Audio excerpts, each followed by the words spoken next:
nggak cuma eksplorasi combo. Ini jatuhnya combo triangle dari Onyx yang Bahkan seru. cewek juga bawa Purify. Alright, kali ini akankah dendam terbalaskan atau bahkan Aura akan mendominasi kembali. Dan mari kita masuk ke Lane of Dawn. Berikan tepuk tangannya MPL Arena. Let's go. Misi balas dendam Onyx. Apakah akan terjadi di game pertama kita di match kedua? Karena kita udah melihat pergerakan dari Kiboy yang sudah mulai mengganggu ke arah Fan. Namun Hai berhasil untuk mengcover hal tersebut. Tidak akan terlalu memberikan space banyak ke arah seorang Kiboy. Ya, jadi early gamenya benar-benar lebih safe, lebih secure juga untuk kedua belah tim. Aura Fire memaksimalkan 2 orang langsung, mid laner dan EXP lane. Di bagian XP juga, dan untuk sekarang bahkan coba untuk melakukan engage di early game. Namun ingat, early game benar-benar Onyx harus lebih mencoba untuk mengedepankan rotasi. Karena kalau misalkan mereka kalah rotasi sedikit aja, bakal jadi bahaya. Wow, ternyata akan Kastin akan menjadi first blood. Walasitan first blood di tangan dari Gila Sans. Sans dengan Breath of the Ocean, Petrify pun sudah digunakan. Apalagi dengan emblemnya, dia bawa Lethal Ignition. Jadi dia bakal punya yang namanya Adaptive Damage dalam efek burn. Dan Kairi itu pun tadi belum Shadow Kill loh. Ingat, ini yang paling penting. Iya. Kairi ganking belum menggunakan Shadow Kill-nya dan dia juga menggunakan Lethal Ignition. Ya dan bahkan mungkin Sin tidak expect kalau Kiboy ternyata tidak melakukan recall. Hampir saja didapatkan tapi Shadow Kill-nya baru keluar seperti kata Profesor KB terhormat. Ya. Sin-nya diganyang untuk kedua kali, dimakan, ditelan bulat-bulat. Bahkan para pasukan dari Onyx, mereka kali ini yang melakukan dominasi di arah laning-nya. Jungle-nya juga dimakan satu persatu. Dan ini akan ada terjadi perebutan harusnya antara Fan dan juga Kairi. Dan sementara dengan adanya objektif turtle yang sudah mulai muncul, Boots sudah mulai bergerak juga melakukan cutting sehingga memberikan distraction dan membuka map untuk pemain-pemain dari Onyx. Sementara Kiboy masih dengan tugas yang sama. Meskipun dia belum dapetin Primal War, tapi keberadaannya sangat amat mengganggu pemain-pemain dari Aura. Oke, ini dia objektif netral yang mungkin tadi disebutkan, tapi lihat Rough Wave menutup hari dari sosok Sora Hai. Maka coba dihilangkan begitu saja. Fan masih coba untuk menahan retribution-nya. Tidak mau terlalu terburu-buru dan bahkan di depan sana akhirnya didapatkan tanpa ada retribution. Tapi Kiboy membuat sosok Fan ini kesulitan untuk bisa masuk ke dalam turtle. Dan biasanya dengan adanya Sora Hayabusa, perebutan di turtle yang pertama mungkin tidak diuntungkan oleh Sora Hayabusa. Tapi ini berbanding terbalik, Profesor. Aku lebih fokus ke arah rotasinya Kairi tadi. Karena Kairi kan startnya dari orange buff. Harusnya dia di menit yang kedua bakal amanin orange buff duluan. Tapi enggak, dia orange buffnya didiemin dulu, dia ambil purple buffnya.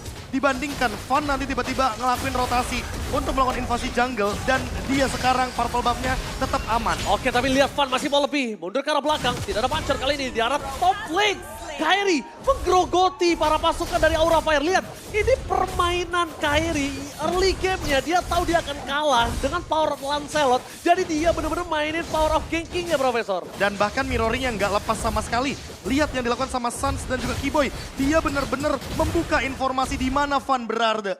Dan ini sekarang benar-benar jadi ketutup.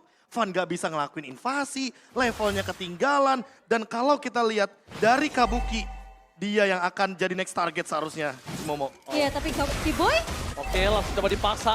Dengan adanya onward dikeluarkan Kabuki masih coba untuk bertahan. Tapi high standby position Sans. Lihat, dia ngebuka badannya aja Momo-chan. Dia nunjukin kehadirannya. Dia membuat presence-nya sangat menakutkan di belakang sana. seakan-akan jadi ancaman ya. Iya. Padahal belum tentu jadi Dia cuma, ancaman. Dia cuma hai. Iya. Dia cuma high karena dia high. Salah dong. Ya mau bagaimanapun sekarang mirrornya benar-benar terjadi dan Fan Iya. mau nggak mau. Dia retributionnya bahkan digunakan sebelum team fight terjadi Cimomo. Karena inilah pressure, penekanan dari segi area jungle karena scene-nya udah benar-benar dihancurkan dari awal. Screening yang dilakukan sama Onyx yang aku bisa bilang mereka benar-benar gak kasih space sama sekali. Dan bahkan Aura gak bisa terlalu berbuat banyak karena kalau mereka overcommit pun mereka terlalu mungkin bisa dibilang terlalu mengambil keputusan yang salah. Terlalu memaksakan team fight atau skirmish. Ini malah seakan-akan Onyx yang berhasil baitnya terjadi gitu loh Ya untuk bahkan Aura Fire. kayaknya Onyx nggak mau skirmish, dia cuma kayak mau nukerin skill-skill aja. Mereka cuma mau barter aja skillnya. Lihat, flicker keluar udah. Mereka disengage. Udah dia disengage kenapa? Karena yang akan dituju adalah turtle-nya. Lihat cewek di pasar Rafe menutup high kembali. Masih coba bisa selamat tapi nampaknya tidak terlalu lama. Saat kali ini terperangkap. Masih ada Rafe-nya. Tapi adu retribusi akan coba terjadi. Kiboy standby on position. Para pasukan dari Onyx masuk dengan adanya Cochero. Depan. Fan berhasil take over Retribution atas seorang Kyrie. Tapi di sana para pasukan dari Onyx seperti biasa. Mereka akan menukar trade. Boots masuk ke dalam. Aran, where are you going? Bertahan begitu saja tapi tidak terlalu lama karena cewek masih masuk lebih dalam dan Sans is coming. Lihat. Rika dikeluarkan Sans. Mereka lalu ketika pertukaran objektif tidak berhasil, mereka mau trading yang lebih. Point kill, mereka nggak mau pulang dengan tangan kosong. Dan kayaknya aku udah mulai mengerti kenapa dari tadi Kyrie rotasinya ke arah X-Lane. Karena dia mau menangin match up X-Lane-nya dulu, baru Boots-nya rotasi. Oke, tapi di sana lihat shadow kill. Dibalas dengan shadow kill dan Sin masih bisa menyelamatkan dirinya. Berpat darah terakhir, sekaratul maut. Tapi Boots lagi-lagi menjadi tembok sangat besar untuk Fan bisa masuk ke dalam. Backline dari Onyx, Fan kali ini dengan Lancelot-nya yang dilihat akan dibuat garuk-garuk. Kenapa? Karena biasanya dia pakai Lancelot walaupun under sedikit, itu nggak masalah. Masih bisa dikejar dengan farming 2 lane. Iya, dan banget Sans. Wow, hampir saja Momo-chan. Hampir. Masih bisa survive. Tapi Boots, ini kayak seakan-akan semua pemain dari Onyx mereka punya misinya mereka masing-masing gitu. Ya, karena balik lagi Boots cuma jalanin landingnya aja, dipotong sebanyak mungkin biar Aura Fire perlu mengurus satu landing pentingnya. Dan buat sekarang Fire Missile nggak bakal bisa berimpact banyak sebelum nantinya mungkin Dominance Ice atau bahkan si Halberd dimilikin sama Aran. Boots bener-bener powerful banget di lini depan, apalagi kalau seandainya nanti Oracle-nya udah ready. Dan untuk sekarang Sans, dia tanpa ultimate aja masih ngecamp hanya untuk mencari informasi sebanyak mungkin di mana Aura Fire berada. Alright, tapi lihat berhasil mendapatkan Kiboy ditangkap begitu saja. Dan bahkan di depan sana, Hai akan coba ditelan bulat-bulat. Lagi-lagi Sans menenggelamkan roamer dari Aura Fire. Sang naga ditarik mundur, konsel game terjadi, pelasi duet Frost Kapoke. Nampaknya mencoba untuk memaksakan team fight. Kiboy sekaratul maut dan juga cewek. Hampir saja terpikau tapi damage yang masih belum cukup untuk bisa menumbangkan Onyx dengan dominasi 0-8. Aura Fire belum pecah telur. Ini Sans sudah kayak satpam sih jagain di depan. Gak boleh ada yang lewat. Dia yang malangin semua pemain-pemain dari Aura Fire. Dan bahkan kita ngelihat Sans aja nggak terlalu yang overcommit juga, Be. Iya, tapi kalau aku mungkin sedikit melihat tadi item pemilihannya dari Aran, first itemnya langsung menunjukkan Ice Queen One. Entah kenapa di sini yang dibutuhkan sama Aran adalah Oh my dua God. si Halberd dan Dodge yang begitu indah dari Kiboy. Dengan onwardnya dia menghindari satu gerakan Tyrant Rage yang begitu mematikan. Iya, padahal mereka butuh gimana caranya memotong Regen dari seorang Boots. Oke, kembali Fan take over Turtle, tapi memang itu jawabannya. Dengan satu momen kill atas Kiboy, para pasukan dari Onyx mereka tidak bisa melakukan trading lebih. Tidak ada Kiboy di sana, tidak ada point kill yang didapatkan lebih dari Hai dan juga Aran.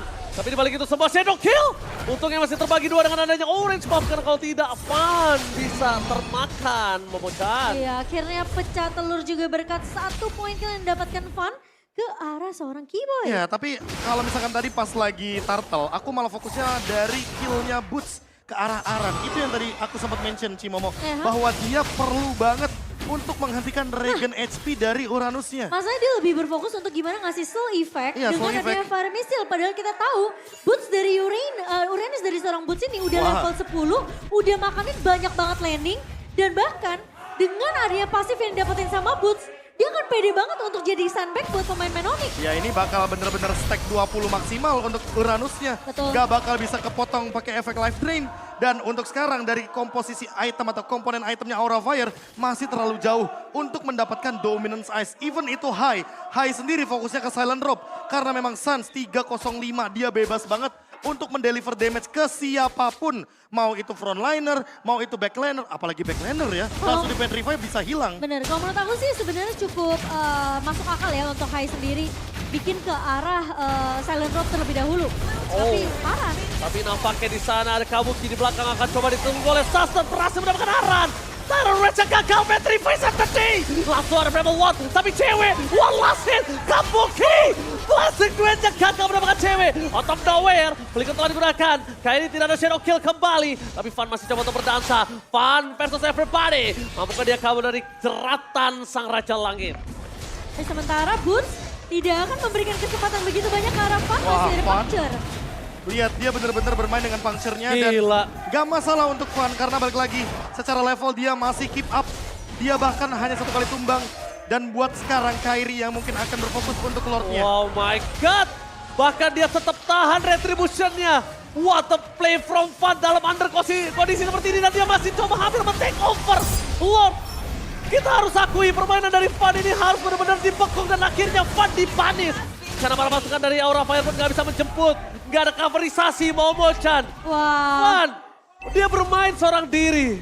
Dia mencoba untuk sebenarnya melakukan kontes tadi, tapi karena dia tahu udah terlalu terlambat untuk seorang Fan memencet retribution, mau nggak mau dia harus mundur. Ya mau bagaimanapun inilah dia hero power dari Fan slotnya sendiri. Iya. Dan untuk sekarang dia yang dapetin point kill, hampir dapetin Lord tapi memang secara paksa. Karena mau nggak mau Onyx bakal punish balik ketika nggak ada puncture untuk slotnya. Iya. Alright, tapi kali ini Keyboy gagal mendapatkan aran. Di balik itu semua para pasukan dari Onyx mereka mencoba untuk merobohkan best turret satu persatu. Dengan kesabaran yang mereka miliki dan bahkan Keyboy harus diingat Momo-chan, dia punya flicker. Iya, punya flicker, punya immortal bahkan, Digi. Jadi ketika dia tumbang terkena turret damage, aku rasa itu bukan jadi satu masalah. Karena damage-nya tentunya akan dibantu dengan adanya keberadaan dari Sans, Kairi dan juga cewek. Oke, Purify Game telah dikeluarkan. Aran menjadi korban. Akan coba Purify! dikeluarkan gara-gara benar, tapi lihat Sin yang menjadi target utama lagi. Lihat Sin udah dimakan 3 kali. Benar-benar menjadi target utama dari para pasukan Aura Fire. Kalau mereka mau mengincar, mereka selalu mengincar Sin. Tapi kenapa Hai yang lebih banyak tumbangnya? Karena Hai yang datang. Jadi mereka akan makan Hai dan juga makan Sin. Mereka tidak harus fokus ke Aran. Gak usah capek-capek makan Kabuki, cari Fan. Tapi gimana caranya? Mereka nggak punya frontliner dan juga adanya magical damage. Aran cuma dengan adanya Blood Insanity tidak bisa membuat apapun. Shadow kill akan terjadi. Menuju ke arah belakang. Kehilangan Hai. Dan bahkan hampir kehilangan Kabuki juga. Para pasukan Onyx mereka bermain di dalam base turret dari Aura Fire. Iya, dan bahkan lihat Sans. Begitu percaya diri dengan keunggulan yang dibawakan oleh Onyx. 11.000 net worth perbedaan, Be. Wah Di ini match 12. bakal ditabrak terus sih karena untuk sekarang Onyx mereka hanya bisa melakukan engage. Kalau Aura Fire keluar mereka bakal dimakan. Serba salah juga dan menunggu Lord masih lumayan lama. Jadi mereka mau punish terus pemain dari Aura Fire. Oh, my cewek. God, Fan hampir saja dimakan bersama dengan cewek kali ini. Sans harus mundur mau tidak mau. Tapi lihat, cewek udah kuat kembali Momo-chan. Sebelum itu, para pasukan dari Onyx mereka mencoba teamfight. Remo Wolf dikeluarkan, Keyboy. Oh, hanya jaga-jaga nampaknya. Iya, dia mau tambahan shield biar setidaknya dia nggak tumpang secara instan oleh damage yang udah mulai berasa juga nih dari Aura Fire. Masalahnya sampai sekarang masih belum ada efek Dominance, Icy Halberd atau bahkan Iya, Necklace Be. of Durance. Gak ada yang menghentikan Regen dari sang Sandbag Boots. Lihat bootsnya di depan, Wah. cuma pakai Ionic Age ya kan. Udah dia bakal full senyum banget sih. Dia cuma- Nerima semua damage, Aha. dia full dari stack 20-nya. Iya. Regennya akan selalu bertambah karena sesaat lagi dia bakal level 15. Dia nggak tumbang, ya kan. Dia cuma perlu mempertahankan stack yang dia punya. Gimana mau ditumbangin, gak ada yang bisa ada, Be. menghentikan regennya dia. Gak ada yang motong, gak ada yang motong. Wah ini berat banget untuk Aura Fire. Dan Onyx inilah yang mereka inginkan. Team fight di luar area high ground. Daripada ambil resiko, mereka bakal all in di sini. Tapi Oke, Hai, lihat di depan sana bakal coba dimakan. High Immortality-nya pecah, tapi Boot Sony ngasih lagi-lagi gak bisa deliver damage. Rough wave-nya, kedua belah pihak untuk defensif. Tapi Fan masih bertahan. Aran Viragara Board-nya sudah pecah. Masih ada Immortality, tapi itu tidak akan cukup. Tapi Fan, what are you doing? Masuk terlalu dalam dan dia akan coba di-commit untuk Petrify. Gak berhasil mendapatkan Fan dan bahkan Blazing Red from Kabuki. Mencoba untuk menutup cewek dan one last hit. Kabuki ter-take down. Di belakang sana ada Katina suara Kairi. Wipe out. Sang Raja Langit berhasil menarik mundur dan menjatuhkan Aura Fire dari langitnya. Aura Fire yang apinya begitu mudah untuk dipadamkan di game yang pertama